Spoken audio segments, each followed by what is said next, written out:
গোটা বিশ্বে এখন সব থেকে বেশি আলোচনা হচ্ছে ভারতের প্রধানমন্ত্রী নরেন্দ্র মোদীর ইসরায়েল সফরকে কেন্দ্র করে।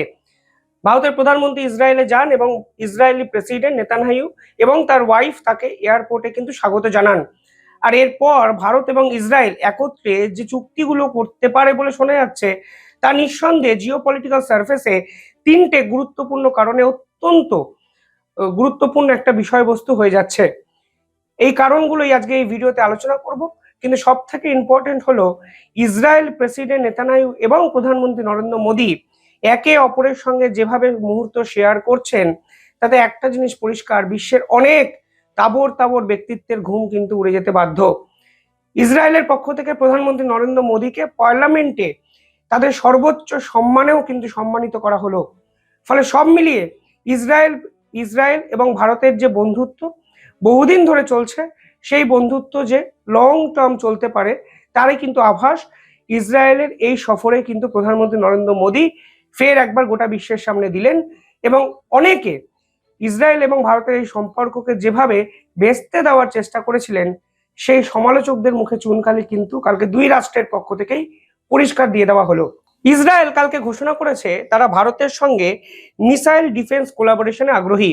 অর্থাৎ ভারত তাদের ইন্টিগ্রেটেড যে প্রসেসে সুদর্শন চক্র ডিফেন্স সিস্টেম বানাচ্ছে, সেই ডিফেন্স সিস্টেমে ইসরায়েল সক্রিয়ভাবে অংশগ্রহণ করতে চায়। এবং একটা জিনিস পরিষ্কার তো হয়ে যাচ্ছে যে ভারত সাম্প্রতিক সময়ে যদি ইসরায়েল এবং রাশিয়াকে একত্রে তাদের এই ডিফেন্স সিস্টেমে কোলাবোরেট করতে পারে, তাহলে এই বিশ্বের সব থেকে শক্তিশালী ডিফেন্স সিস্টেমটি কিন্তু ভারত বানাবে, এবং যা পাকিস্তানের কাছে ঘুম উড়িয়ে দেওয়ার জন্য যথেষ্ট। যে তথ্য সামনে আসছে সেখানে বলা হচ্ছে ইসরায়েল ভারতকে আয়রন ড্রোন এবং আয়রন বিম, এই দুটো ডিফেন্স সিস্টেমের শক্তিশালী অংশ তুলে দিতে চলেছে। এবং শুধু তুলে দেওয়া নয়, তারা পরিষ্কার ঘোষণা করেছে তারা জয়েন্ট কো প্রোডাকশন করতে চায়। অর্থাৎ ইসরায়েলের ইঞ্জিনিয়ার, ইসরায়েলি কোম্পানি ভারতে এসে একটি অফিসিয়াল সেটআপ তৈরি করে ভারত এবং ইসরায়েল উভয়ই এই পার্টিকুলার ড্রোন এবং বিমটি তৈরি করবে, যা কিন্তু ভারতের যে ডিফেন্স সিস্টেম আছে সুদর্শন চক্র, তাতে অত্যন্ত শক্তিশালী একটি যোগদান হতে পারে বলে মনে করা হচ্ছে। এই জয়েন্ট মিসাইল শিল্ড কি, আমি একটু ছোট করে আপনাদেরকে বোঝানোর চেষ্টা করি।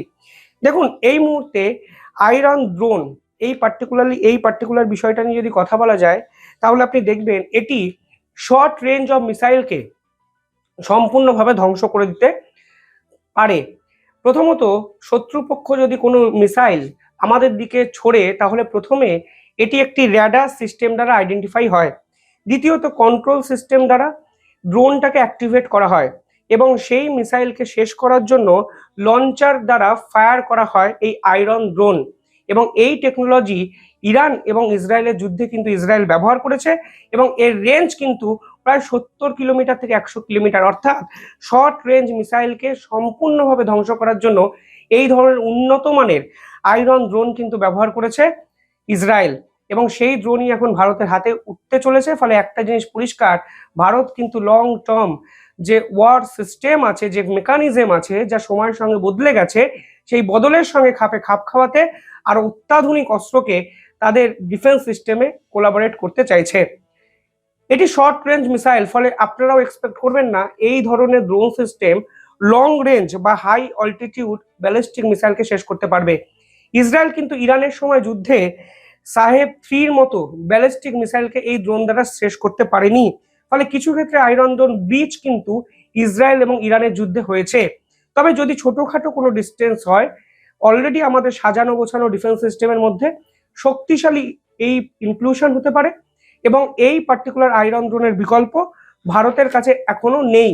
ভারত বিভিন্ন লেজার টেকনোলজি ডেভেলপ করেছে, কিন্তু ইসরায়েলের এই আয়রন ড্রোন সাম্প্রতিক সময় সব থেকে বেশি অত্যাধুনিক, যা প্রধানমন্ত্রী নরেন্দ্র মোদী এবং ইসরায়েলি প্রেসিডেন্ট নেতানিয়াহু তাদের এই সফরে কমপ্লিট হয়ে যাচ্ছে চুক্তিটি। দ্বিতীয়ত, এই মুহূর্তে আরো যেটা ইম্পর্টেন্ট বিষয়, ভারতের কাছে যে এয়ার ডিফেন্স লেয়ার আছে, সেখানে ভারত কিন্তু এই আয়রন বিমকেও ইনক্লুড করতে চায়। এই আয়রন বিমটি কি, দেখুন, এটি হলো লেজার বেসড ডিরেক্টেড উইপেন, অর্থাৎ লেজার টেকনোলজি সফলভাবে প্রয়োগ করা, যা ইসরায়েল এর আগে করেছে। ভারত ঠিক সেটাকেই অ্যাকসেপ্ট করে আরো শক্তিশালী ডিফেন্স সিস্টেম কিন্তু তৈরি করতে চাইছে। এই আয়রন বিমের রেঞ্জ কিন্তু 7 থেকে 10 কিলোমিটার। এবং আপনারা বুঝতে পারছেন এটি ওদের থার্ড লেয়ার ডিফেন্স সিস্টেমের পার্ট হিসেবে ব্যবহৃত হয়। ফলে এই শক্তিশালী বিম কিন্তু ডিফেন্স সিস্টেমের অত্যন্ত গুরুত্বপূর্ণ একটি অংশ হতে পারে। এবার এই সফরে শুধুমাত্র মিসাইল ইন্টিগ্রেশন নিয়ে যে কথা হয়েছে তা কিন্তু নয়। এখানে ইম্পর্টেন্ট যেটা বিষয় সেটা বলা হচ্ছে যে ইসরায়েল কিন্তু ভারতীয় ট্যুরিস্টের জন্য কিন্তু বিপুল পরিমাণে ইনভেস্টমেন্ট করতে চলেছে। ফলে শুধুমাত্র ট্রেড ওরিয়েন্টেড কিংবা মিসাইল ওরিয়েন্টেড ব্যবসা বাণিজ্য করা নয়, ইসরায়েল এবং ভারতের সম্পর্ক যেন সামগ্রিকভাবে ডেভেলপমেন্টের জায়গায় যায়, সেই চেষ্টা কিন্তু দুই রাষ্ট্রের পক্ষ থেকে করা হলো। এবার তিনটে কারণ কেন এই সফরটি এত গুরুত্বপূর্ণ হয়ে যাচ্ছে। প্রথম কারণটি হলো ডোনাল্ড ট্রাম্প। কারণ এই ডোনাল্ড ট্রাম্প প্রথমে ইসরায়েল এবং ভারতের এই সফরকে ভালোভাবে নেননি।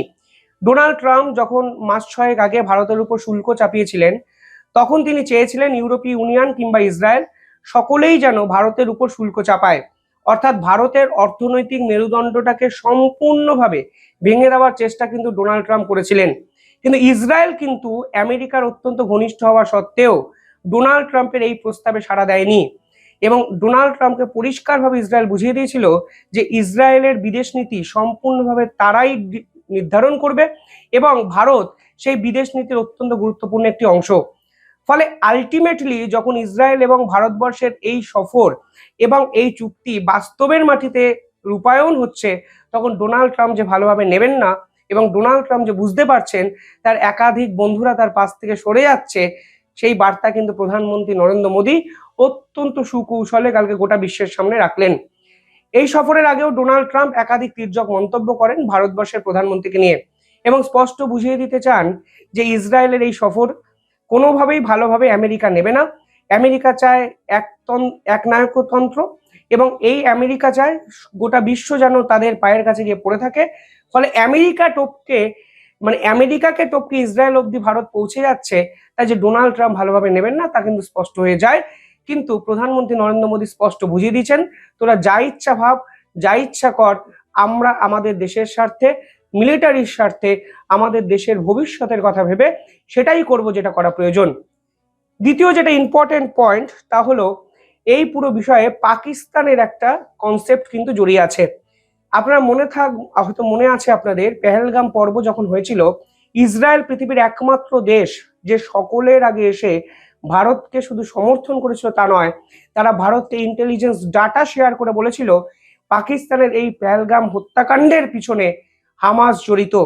কারণ পিওকেতে এই হত্যাকাণ্ড যখন এপ্রিলে হয়, ঠিক তার আগেই হামাসের উচ্চপদস্থ নেতারা আসে এবং তারা জেইসি মোহাম্মদ কিংবা লস্করি তৈবার সঙ্গে গুরুত্বপূর্ণ মিটিং করে এবং কাশ্মীরে যে হত্যালীলা বা হিন্দু নিধন যজ্ঞ চালানো হয় তার পিছনে হামাস যোগ স্পষ্ট। ফলে আজকে ইসরায়েল যখন প্রকাশ্যে ভারতের সঙ্গে অস্ত্র চুক্তি করছে, তা পাকিস্তানের পক্ষে মেনে নেওয়া অত্যন্ত কঠিন এবং পাকিস্তান কিন্তু কার্যত বুঝে যাচ্ছে যে তুরস্কের সঙ্গে তাদের মিলিটারি ডেভেলপমেন্ট আদতে ইসরায়েল এবং ভারতবর্ষের এই চুক্তির কাছে নগণ্য। ফলে ইসরায়েল যদি সর্বশক্তি দিয়ে ভারতকে এইভাবে সাপোর্ট করে, তাহলে কিন্তু পাকিস্তানের পালানোর পথটাও থাকবে না। তা কিন্তু পরিষ্কার হয়ে গেল কালকের এই ধরনের ডিফেন্স কোলাবোরেশনে। ফলে পাকিস্তানের কাছে ভবিষ্যৎ অত্যন্ত অন্ধকার এবং এটা নিঃসন্দেহে ভারতের অত্যন্ত গুরুত্বপূর্ণ একটি মাস্টার স্ট্রোক যে আমি ইসরায়েলকে আমার দিকে নিয়ে এলাম অস্ত্র ওরিয়েন্টেড বিষয়ে। এর আগেও ইসরায়েল কিন্তু ভারতকে র্যাম্পেজ মিসাইল দিয়েছিল, যা অপারেশন সিন্দুরে রাফায়েলের পাশাপাশি ব্যবহার করা হয়েছে। ফলে বারাক মিসাইল বলুন কিংবা র্যাম্পেজ মিসাইল বলুন, ইসরায়েল অতীতে যেভাবে আমাদের পাশে ছিল, ভবিষ্যতেও সর্বশক্তি দিয়ে ভারতের পাশে থাকবে, তার কিন্তু আভাস পরিষ্কার বোঝা গেল। দ্বিতীয়ত, ইসলামিক ন্যাটোর বিপক্ষে ইসরায়েল এবং ভারতের জোট কিন্তু অত্যন্ত গুরুত্বপূর্ণ হয়ে যাচ্ছে।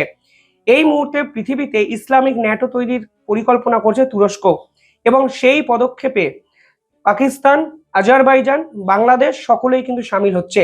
আর এই মুহূর্তে তুরস্কর সঙ্গে ইসরায়েলের সম্পর্ক কিন্তু অত্যন্ত খারাপ জায়গায় পৌঁছে গেছে। ফলে ইসলামিক ন্যাটো তৈরির বিপক্ষে বৃহত্তর প্রেক্ষাপটে ইসরায়েলের দিক থেকেও ইসরায়েল কিন্তু এক শক্তিশালী রাষ্ট্রকে যুক্ত করলো, যার নাম ভারত, যার মিলিটারি পাওয়ার বিশ্বে চতুর্থ, অত্যাধুনিক অস্ত্র সেই মিলিটারিতেও আছে এবং সব থেকে ইম্পর্টেন্ট হলো বিশ্বের বৃহত্তম গণতান্ত্রিক রাষ্ট্র, যার অর্থনৈতিক ভিত্তি ইসরায়েলের থেকে অনেকটা বেশি, কিছুদিনের মধ্যে হয়তো আমেরিকার সঙ্গে লড়াই করার মতো উপযুক্ত একটা জায়গায় ভারতে চলে যাবে। ফলে এই চুক্তি ইসরায়েলের কাছেও কিন্তু অত্যন্ত ইম্পর্টেন্ট হয়ে যাচ্ছে, কারণ সাম্প্রতিক সময়ে ইসরায়েল যেভাবে ইরানের বিপক্ষে যুদ্ধে জড়িয়ে পড়েছে এবং ইরান সেই তুরস্ক কিংবা ইসলামিক ন্যাটোর একটি পার্ট, ফলে তার বিপক্ষে শক্তিশালী জিওপলিটিক্যাল স্ট্র্যাটেজিক্যাল অবস্থান তৈরি করতে ভারত যে ইসরায়েলের পাশে থাকবে তা কিন্তু প্রধানমন্ত্রী নরেন্দ্র মোদী ঘোষণা করেছেন। ফলে এই পার্টিকুলার বিষয়ে কিন্তু ইসরায়েল এবং ভারত যৌথভাবে গোটা বিশ্বের কাছে ইসলামিক ন্যাটোর বিপক্ষে কড়া হুঁশিয়ারি এবং বার্তা দিল, তা কিন্তু স্পষ্ট। এই সফরের অনেক ডেভেলপমেন্ট আসবে, আপডেটেড ভিডিও আমি আপনাদের জন্য নিয়ে আসবো। দেখতে থাকুন দ্য ইন্ডিপেন্ডেন্ট বেঙ্গল। ধন্যবাদ।